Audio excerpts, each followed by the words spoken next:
আল্লু অর্জুন কেন গ্রেপ্তার হলেন, কি বলছে এফআইআর? ভারতের তেলুগু অভিনেতা আল্লু অর্জুনকে গ্রেপ্তার করেছে পুলিশ। গত 4 ডিসেম্বর হায়দ্রাবাদে তার নতুন ছবি পুষ্পা 2 দ্য রুল এর প্রিমিয়ারের ভিড়ে পদপিষ্ট হয়ে এক নারীর মৃত্যু হয়। সেই ঘটনায় আল্লুকে গ্রেপ্তার করা হয়েছে। শুক্রবার তাকে চিক্কাতপল্লী থানায় নিয়ে যায় পুলিশ। 5 ডিসেম্বর পুষ্পা 2 প্রেক্ষাগৃহে মুক্তি পেয়েছে। তারপর থেকে কয়েকশো হাজার কোটি রুপি ব্যবসা করে ফেলেছে এই সিনেমাটি। কিন্তু দক্ষিণের প্রথম সারির এই অভিনেতাকে কেন গ্রেপ্তার করল পুলিশ? হায়দ্রাবাদের প্রেক্ষাগৃহে পদপিষ্ট হয়ে মৃত্যুর ঘটনায় তার ভূমিকা কি ছিল? একাধিক ধারায় উল্লেখ করা হয়েছে এফআইআরে। হায়দ্রাবাদের সন্ধ্যা থিয়েটারে 4 ডিসেম্বর যে মহিলার মৃত্যু হয়েছে তার নাম রেবতী, বয়স 39। তার স্বামীর অভিযোগের ভিত্তিতে এফআইআর করেছে পুলিশ। ওই এফআইআর কপি অনুযায়ী অভিযোগকারীর নাম ভাস্কর মাগোদাম পল্লী। তিনি তার স্ত্রী, 9 বছরের পুত্র এবং 8 বছরের কন্যাকে নিয়ে পুষ্পা 2 এর প্রিমিয়ার উপলক্ষে সন্ধ্যা থিয়েটারে গিয়েছিলেন।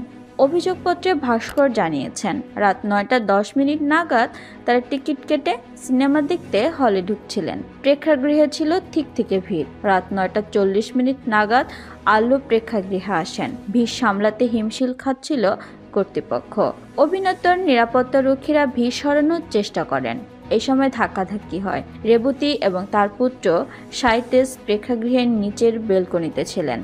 তারা শ্বাস নিতে পারছিলেন না। দম বন্ধ হয়ে আসছিল মা এবং পুত্রের। দুজনেরই ভিড়ের মধ্যে পড়ে যান। ঘটনাস্থলে থাকা পুলিশ তাদের উদ্ধার করে হাসপাতালে নিয়ে যায়। সেখানে রেবতীর মৃত্যু হয়। শিশুটিকে দুর্গাবাই দেশমুখ হাসপাতালে প্রাথমিক চিকিৎসার পর নিয়ে যাওয়া হয় KIMS হাসপাতালে। অভিযোগ, আগে থেকে পর্যাপ্ত পরিকল্পনা এবং ব্যবস্থা ছাড়াই অভিনেতা হলে চলে এসেছিলেন। প্রেক্ষাগৃহ কর্তৃপক্ষ ভিড় নিয়ন্ত্রণের ব্যবস্থা করেনি। এর ভিত্তিতে পুলিশকে পদক্ষেপ নেওয়ার অনুরোধ করেন মৃতের স্বামী। অভিযোগের ভিত্তিতে আল্লু, নিরাপত্তা রক্ষী সহ তার টিম এবং সন্ধ্যা থিয়েটার কর্তৃপক্ষের বিরুদ্ধে এফআইআর করে হায়দ্রাবাদ পুলিশ। ভারতীয় ন্যায় সহিংসতার 105, 118 এর 1, 3 এর 5 ধারায় তাদের বিরুদ্ধে মামলা রুজু করা হয়েছে। ভারতীয় ন্যায় সহিংসতার 105 ধারায় অনিচ্ছাকৃত খুনের কথা বলা হয়েছে।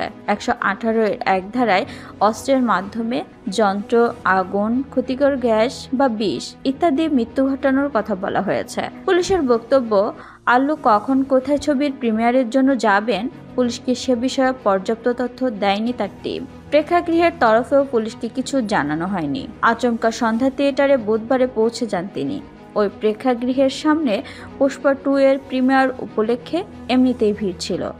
অভিনেতা স্বয়ং উপস্থিত হওয়ায় হুড়োহুড়ি পড়ে যায় দর্শকদের মধ্যে। আল্লুকে এক ঝলক দেখার জন্য ধাক্কাধাক্কি শুরু হয়। পুলিশ লাঠিচার্জ করেও পরিস্থিতি সামাল দিতে পারেনি। আল্লুর মতো প্রথম সারির অভিনেতার নিরাপত্তা কিংবা ভিড় নিয়ন্ত্রণের জন্য বাড়তি কোনোই বন্দোবস্ত করেননি প্রেক্ষাগৃহ কর্তৃপক্ষ।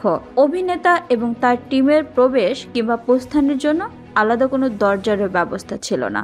অভিনেতার সঙ্গেই দর্শকেরাও হলে ঢোকার চেষ্টা করেন। তার জননিরাপত্তা জনতাকে ধাক্কা মারেন। ফলে পরিস্থিতি হাতের বাইরে চলে যায়। আগে আল্লুর বিরুদ্ধে এফআইআর দায়ের করা হয়েছিল। তারপর সামাজিক মাধ্যমে ভিডিওর মাধ্যমে শোক প্রকাশ করেছিলেন অভিনেতা। মৃতের পরিবারকে 25 লাখ টাকা ক্ষতিপূরণের ঘোষণাও করেছিলেন। সেই মামলায় এবার তাকে গ্রেপ্তার করা হলো।